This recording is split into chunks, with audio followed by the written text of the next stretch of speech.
It's glad to have you join us on today's edition of Business Incorporated. Hello and welcome to the program. I'm Bolaji Akinwale. Coming up, the European Union speaks on Nigeria's economy. ExxonMobil divests its 60% stake in Mobil Oil Nigeria PLC to NIPCO PLC. Plus, Egypt is hit by sugar scarcity. Okay, let's begin by bringing you the story from the EU, which said that following the International Monetary Fund's World Economic Outlook for October, which predicts Nigeria as Africa's largest economy with a GDP of $415.08 billion by the end of this year, the ambassador and head of delegation of the European Union to Nigeria, Mr. Michel Arrion, has asked that attention be given to other economic indices. Mr. Arrion believes that the ranking of the macroeconomic status may not capture the reality of the standard of living in Africa's most populous country. To assess an economy, there are the various macroeconomic aggregates, like indeed inflation, but also trade balance, financial balance, etc. So yes, people were quite happy 2 years ago when IMF released the good news about the rebasing of the GDP, but in practical terms it doesn't mean anything for the population, unfortunately. The good news would be really statistics on poverty. Looking at poverty statistics is probably the most important thing. But that or household income. It's not a question of average. You know, averages are also very much misleading, because in a country where you have a few billionaires and a large majority of poors, well, the average will give you the idea that you are in a middle income country, or you have a middle class, but you don't have such a big middle class. You have a lot of very rich and a lot of very poor. That was the head of delegation of the European Union to Nigeria and the ambassador, Mr. Michel Arrion, speaking to Channel's correspondent, Ini Thompson there. Now, Swiss food giant Nestle has cut its annual growth forecast to 3.5% from the 4.2% it forecasted in August. The firm blamed the current softer environment, which it says is causing food prices to fall. Nestle's 9-month sales were 65.5 billion Swiss francs. That's an equivalent of $66.19 billion, up from 64.86 billion Swiss francs last year. Like its rivals, the firm has struggled to raise prices amid intense competition between supermarkets. Unilever has increased prices in countries where the currency has weakened, such as the UK, as goods imported into such countries costs more.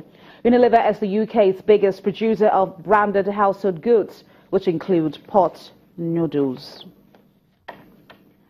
And to the markets, starting from Europe, where the numbers were slightly lower in morning trade amid some disappointing earnings and as investors pause for breath ahead of the European Central Bank meeting later today. Let's bring in at this point Janelle Dumalong, who is DWTV financial correspondent. She is reporting to us live from the Frankfurt Stock Exchange. Janelle, it's good to have you on the program. Now, first, I'm going to ask you about the market's takeaway from the last U.S. presidential debate.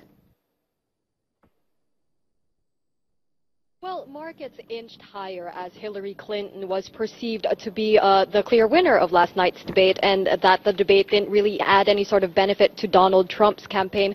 So now a win for Hillary Clinton in U.S. elections next month. That's sort of seen as a bellwether, as something that paves the way for the U.S. Federal Reserve to say that it's stable enough to be able to raise rates. But that is something that investors have been counting on anyway, and that's something that's been heavily hinted at. So now you know that markets have actually moved away from digesting the debate, and as you said, all eyes are now on the European Central Bank meeting, which is unfolding as we speak. Now, how is the market gearing up for the European Central Bank's meeting that is taking place in Frankfurt today? Well, like I said, it is ongoing now, and the markets are watching very carefully. But what they're really expecting today is that Mario Draghi will hold off on any sort of serious policy decisions. He's already said earlier that the interest rate will remain unchanged, and the bond buying program will remain in place until at least March 2017.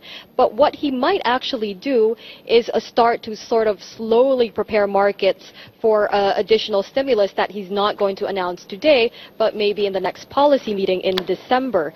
Now, of course, these policy measures are aimed at getting inflation up, which has remained at 0.4%, so way below the target of 2%.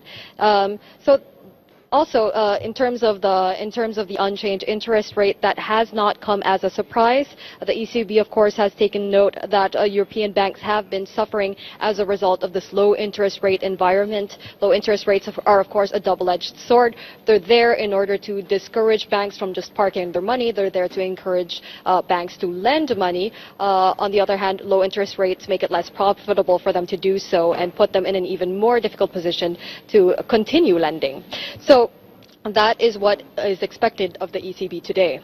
So there is no need for investors to be panicky about the outlook for the region from the ECB regarding the further monetary policy tapering that may take place next year.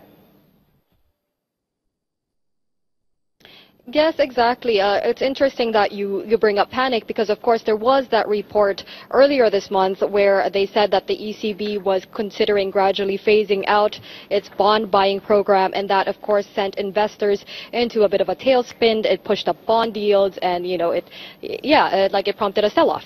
As such, however, Draghi is going